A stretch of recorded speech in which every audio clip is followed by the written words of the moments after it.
मध्य प्रदेश की जीवन रेखा कहलाने वाली पवित्र सलील मां नर्मदा के उत्तरी किनारे पर नगर महेश्वर तहसील महेश्वर स्थित है। आदि अनादि काल से तहसील महेश्वर से तहसील कसरावद में प्रवेश करने और कसरावद तहसील से महेश्वर तहसील में प्रवेश करने एवं नाथ से पर्यटकों को भ्रमण करवाना आवश्यक होता था। ऐसी स्थिति में मां नर्मदा नदी को आर पार करवाने एवं नौका विहार कराने का मुख्य साधन नाव ही था। आपको बता दें, ऐतिहासिक काल अकबर बादशाह के बाद होलकर समाज के बाद ब्रिटिश साम्राज्य तीनों के शासनकाल में नगर महेश्वर के केवट समाज के नाविकों के परिवार के भरण पोषण के लिए उनकी आजीविका का साधन के रूप में उनको नावघाटों को तथा नाव संचालन करने का मिठान दर पीढ़ी से मालकियत 36 घाटों पर प्राप्त है। साथ ही भारतीय स्वतंत्रता के पश्चात सन 1950 मध्य भारत फेरी एक्ट अधिनियम में भी नावड़ा केवट समाज को महेश्वर नावघाट की मालकियत का बताया है। केवल नाविक समाज के परिवार के लोगों की आजीविका का मुख्य साधन नाव चलाकर उससे होने वाली आय से अपना व अपने परिवार का भरण पोषण करते रहते हैं। और इसी प्रकार होलकर रियासत, बड़वानी रियासत, सिंधिया रियासत एवं धार भारत के द्वारा भी इन नाविकों को निजी स्वत्व उपरोक्त घाट पर मान्य किया गया है, जिससे संबंधित आदेश की प्रति उपलब्ध है।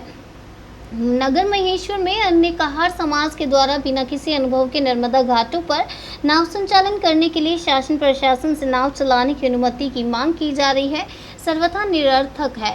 कहार समाज का मुख्य व्यवसाय मछली पकड़ना एवं मछली पालन रहा तथा कहार समाज पूर्वजों के समय से ही मछली पालन एवं मछली पकड़ने का अनुभव होने से इनको शासन प्रशासन द्वारा समय समय पर तालाब उपलब्ध कराए जाते रहे हैं, जिससे कहार समाज मत्स्य समिति बनाकर मछली पालन किया जा रहा है, जिसकी समस्त जानकारी शासन के पास उपलब्ध है। इसके बाद भी कहार समाज के लोगों द्वारा अवैधानिक तरीके से बिना अनुभव के नर्मदा के घाटों पर नाव संचालन का लाइसेंस की मांग कर रहे हैं। अनुभव नहीं होने से कहार समाज के किसी भी व्यक्ति या किसी भी समिति को नाव संचालन का लाइसेंस दिया जाना उचित नहीं है।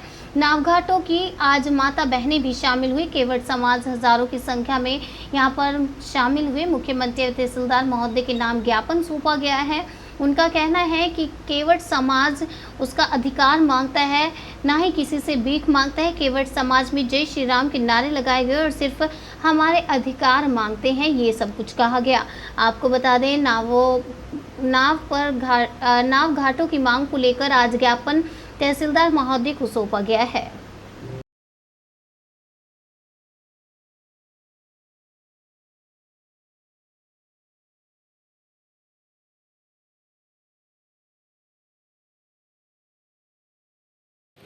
हमारी मांग थी कि हमारा जो नाव घाट है वो अकबर बादशाह के समय से हम लोगों को नाव संचालन के लिए दान में दिया गया था। जो 36 घाट थे, 36 घाटों में से एक घाट हमारा महेश्वर भी है, जिस पे अन्य समाज द्वारा प्रशासन और शासन से गलत तरीके से लाइसेंस मांगा जा रहा था कि हमको भी नाव चलाने का अधिकार दिया जाए, लाइसेंस दिया जाए, हम भी नाव चलाएंगे। तो जो हमारा पैतृक घर छीनने का जो उन्होंने प्रयास किया था, उसके संबंध में आज उसके विरोध में हम पूरी समाज एकत्र होकर उस ज्ञापन को हमने राज्यपाल महोदय और माननीय शिवराज सिंह मुख्यमंत्री महोदय और कलेक्टर महोदय और एसडीएम महोदय, तहसीलदार महोदय को ज्ञापन सौंपा है कि ये अधिकार पैतृक हमारा है, जो हमारे पूर्वजों से चला रहा है, निरंतर चला रहा है, क्योंकि उन्होंने भी लड़ाई लड़ी। जब जाके हम इतनी शासनों से लड़ते लड़ते आज भी उसका हम उपयोग कर रहे हैं। और हम चाहते हैं कि प्रशासन हमारी मदद करे और हम आगे चलते भी हमारी पीढ़ी दर पीढ़ी ये अगर रोजगार चलता रहे, क्योंकि हम नाविक हैं और हम नाविक जिन्हें राम को पार उतरा था वही केवट, हम असली केवट वही हैं। क्योंकि अन्य समाज वाले भी केवट लिखते हैं, वो गलत है। वास्तविक में देखा जाए तो केवट समाज ही वही केवट है जो हम लोगों को अकबर बादशाह के समय गंगा किनारे से हमारे परिवार को बुलाया गया।